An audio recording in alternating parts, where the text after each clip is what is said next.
Have you ever felt bored with sex, right? You kind of get in the same routine, it's the same position, the same person, and you kind of feel like you're in a sex slump. Yeah, and I think when you find yourself in that, I think of boring sex as like not interesting, not satisfying, not enjoyable. And if that's you, or you've ever been in a sex slump, I think people feel very anxious. Yeah. It's a very negative thing, right? I think there's a lot of loneliness when you're in a sex slump. And I think that you kind of start to feel like, gosh, is something wrong with me? Is something wrong with my spouse?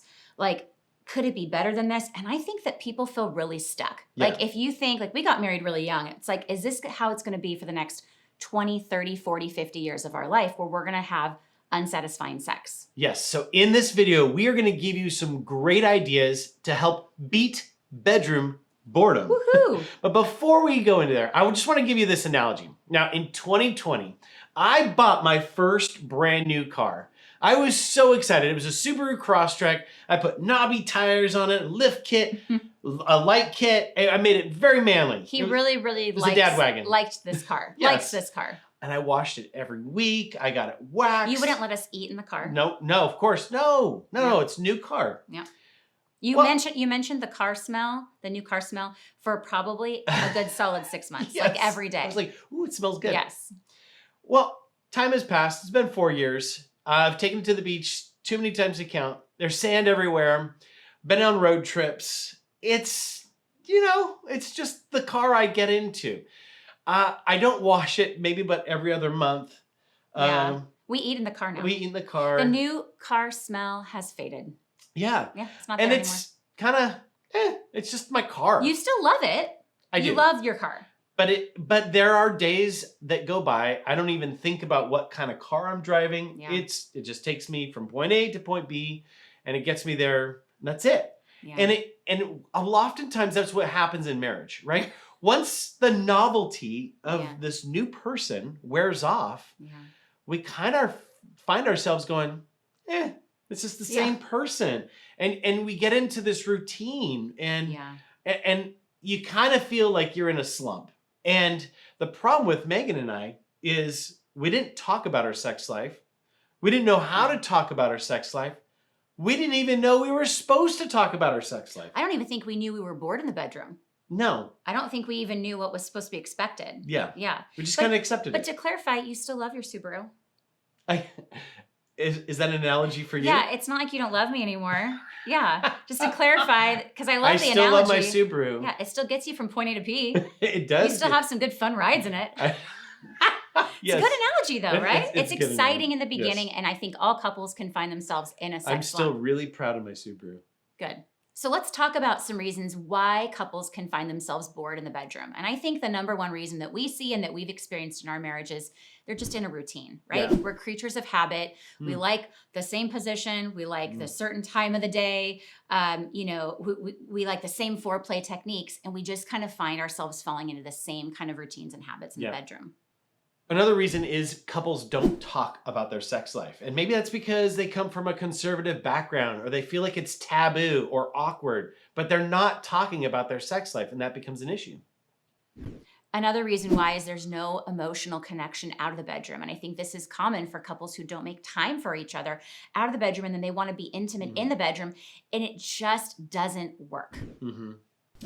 Time together as a couple, right? We talked about novelty. The newness of the relationship kind of wears off, and then it's just the same person. Oh man, let's talk about busyness. Casey, you and I, we've been guilty of this. Yeah. If you are so busy, you're tired, you're exhausted, you have nothing left to give, how are you going to have fun in the bedroom? You're going to probably doing the same exact things because you're just kind of, well, either you're not having sex because you're so busy, or you go into the bedroom with a very different mindset, a very exhausted mindset. Yeah. Age is another reason why people can get bored. As we get older, our bodies start to transform into a different shapes. We get a little saggy. Yeah, we put on some weight. We got health issues. We're not as flexible as we used to be in our 20s, you know? Yeah. Taking more yoga, right? Yeah. But that's another reason why couples can get bored in the bedroom. And I think we start to become more insecure as we get older. We can get more insecure with our bodies. Yeah. Oh boy, this is a hard one to bring up, but I had to add this one. I think a lot of people go into the bedroom where it feels like it's an obligation. Ooh. And I'm going to just say, I think this is mainly women. I do think that there's men too. But I've seen with coaching women over the years that they're like, well, it's my wifely duty, or my husband wants sex and I should just, please him. And I think that if you're going into the bedroom with that mindset, like it's an obligation, I have to, it's my spousal duty, you are going to be very, very bored in the bedroom since our mind is our largest sex organ. Yeah. And lastly, let's talk about stress. And this stress could be within the relationship or could be something outside the relationship, like kids, careers, in-laws, social media comparison, watching too much news. Stress is a libido killer and a creative killer. The good news is all of these are fixable, okay? And so before we give you 10 new ideas on how to beat bedroom boredom, what we really want to talk about is 2 specific things in order to make sure that there's actual change. Because what we don't want is for you to watch this video and you're like all motivated. You're like, okay, Casey and Megan told us to do this. We're going to do it. And then in 6 months, you're still bored in the bedroom, okay? So take notes. Remember these 2 principles because they will help you implement these things we're going to walk you through. So step 1 is identifying why you are bored in the bedroom. Awareness is essential for anything in relationships. We have to know what's happening and why. And this is really where you start to get curious. Get curious. We just gave you a long list of reasons of why people find themselves bored. There had to be something that stuck out to you. Maybe it was the stress and you're like, ooh, it's us aging, or, oh, I have some insecurities in the bedroom, or you know what, gosh, when's the last time we connected emotionally, right? And this is when you're going to get curious about your spouse's thoughts, feelings, needs, desires, your own, and you're kind of just going, what's going on here and why is this happening, and identify it. So important to get curious. And a lot of couples could solve their own problems if they took time to build the self-awareness, the spousal awareness, right? When I meet with husbands and I'm coaching them and they're saying, Casey, I'm experiencing bedroom boredom. I'll ask them like, so why do you think this is? And I get a lot of, I don't know. They're like, I don't know. I don't know. And what I need to do as a coach is I actually force them, listen, I will not meet with you again. You need to take this week, figure out what is the reason why, and then come back. And if you don't do that, I'm not going to meet with you. So I'm basically forcing husbands to kind of get curious, take that time. Because it's so important. If we do not know why the problem is happening, then you're not going to know how to solve it. All right, and then the second step is to try one new idea, which we're going to give to you right now. Now, before we even give you these ideas, just know this. When trying something new, it's going to feel awkward. It's going to feel foreign. It's going to feel weird. But it's feeling awkward because it's new, not because it is awkward. So just know that. Even like when couples start talking about sex, it can be really, really awkward and uncomfortable. But once, and speaking from experience, I remember when we first got married. You already know where I'm going. Yes, it was so uncomfortable for you. I could tell physically, his nonverbal was shouting that like he was miserable talking about it. He was so giddy and laughing and uncomfortable. Well, and I couldn't even say the word vagina without feeling like, giggly, like, oh my gosh, this is the forbidden topic. Some things never change. But now that we talk about it often and frequently, and we coach people on it, we're listening to podcasts, we're reading about it, we're educating ourselves. It feels very more natural to talk about this. It feels like this is what we should be doing. And I would say, try it a few times, couple of these ideas. And then after a while, after 5 or 10 times, if you're like, okay, we're still uncomfortable, then move on to a different idea. So sometimes you do need to try something, but we always say, don't try something once in the bedroom. Usually try something more than once and give it another try. And sometimes like something in our like 20s when we were first married, we were into, and we're not anymore, but we've tried something different. Like age changes you and what you're interested in. So be sure to remember that as well. That's right. Idea 1, shower foreplay. Now this might be one of my favorite. It's multitasking at its greatest. And there's something sexy and seductive about wet bodies, soapy bodies. It's just like everything. Now, Megan and I, we like clean. So we don't like dirty sex. We don't. It's no judgment if you do. We like it clean. And I think there's, well, it's easy cleanup. Easy cleanup. But there is something sexy about like wiping your day away and being clean and like making out in the shower. I mean, you can go as far as you want, but I think like you got to try it. Shower foreplay. It's good stuff. Idea number 2, focus on your 5 senses when you're setting up the bedroom. So I think it's really important to know what your strongest scent is, and then really think about it like, how do I want the room set up? Do I want candles? Do I want music? Is there something visually that I want to be looking at? I know for Casey, his strongest sense is smell. So candles and perfumes are a must. Like I know the kind of perfumes, like his favorites that I have, and I make sure that I wear that, right? Like I make it an occasion. I make sure that I buy the candles that you love with the scents you love. And for me, my strongest sense is actually hearing. And so playlists, I have a Spotify Sexy Time playlist. When he puts that thing on, I'm like, yep, I know what music turns me on. So get familiar with taste, touch, all the different five senses. Figure out yours, figure out your spouse's, and kind of change it up and make sure you're incorporating the one that works for you. Idea number 3, sex outside the bedroom. One of the greatest ways to introduce something new is to just get out of the bedroom. Once you're assured of your privacy, that's very important. Take your sex session somewhere other than the bedroom, whether that's in the kitchen, on the stairway, in front of a mirror, on the floor, on a yoga mat, on the couch, in the jacuzzi, outside. Yeah. Ooh, Just make sure, you're outside in your backyard where no one can see you. But again, privacy is everything. But change it up. Stop having sex on the bed. Try a new place in your home. Idea number 4, buy new lingerie. Yes. Like Casey says, lingerie is like Christmas wrapping paper for the bedroom. It's fun, it's exciting, and you just can't wait to unwrap it. I seriously love that you say that. Yeah. But I think there's something for us who love visual stimulation, to see your spouse in something sexy, because we see them in their work clothes, we see them in their jammies, we see them in their workout clothes, right? We see them in their everyday clothes, and that's great. That's awesome. But there is something exciting and new if you want to try to stop being bored in the bedroom to spice things up. Now, this is not just for the ladies. Gentlemen, go buy yourself a pair of silk sexy boxers. I think there's a lot of women who love that. I know that they make thongs for men. Hey, whatever floats your boat, and there's no judgment. Ladies, you can buy some from Amazon, Target. You don't have to spend a lot of money. And I think what's really interesting is I would say throw in some props. So one of my best friends puts a cowgirl hat on and cowgirl boots on with some bra and panties. And for her, that's like lingerie. And you know what? It works and her husband loves it. So buy some new lingerie. Idea number 5, go on a date night. Now, let's talk about why this is such an important one. This is a non-negotiable for all couples. But to be honest with you, this is about keeping your emotional connection strong. Because when you feel attached, connected, aligned, in sync, you're going to go into the bedroom with a lot more confidence and willing to break out of your shell and do new things. Idea 6, use the Sexy Loveless worksheet. Now, this idea came from actually our Loveless worksheet, which is a very popular worksheet we have in our app. And really this idea came from is that we assume our spouse knows how to love us. Yeah. I got married thinking Casey's going to know how to love me organically, and I'm never going to have to ask him. Yeah, this simply is not true with couples. We have figured out. And so we came up with this idea where you sit down and I write down all the different ways I want Casey to love me. And I get really specific, not like love me more, listen to me more, right? He writes his list down of the ways that he wants me to love him. You switch the list and you have a cheat sheet. So as we were thinking about this video, I'm like, you know what, babe? We should make a sexy love list. Like, here's all the things that I love in the bedroom. Like, I love it when you kiss my neck.